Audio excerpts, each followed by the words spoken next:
Baltijas jūra ir viena no satiksmes ziņā dzīvākajām jūrām pasaulē. Tā tas ir bijis jau kopš vikingu laikiem.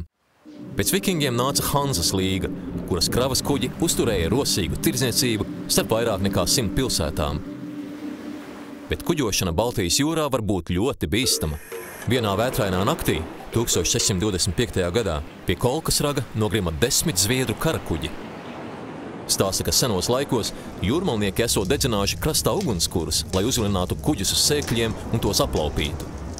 Šodien ar nogrimušo dārgumu meklēšanu nodarbojas zemūdens arheologi.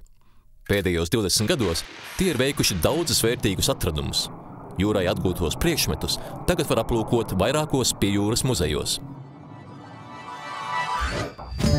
Ieraugi jūru!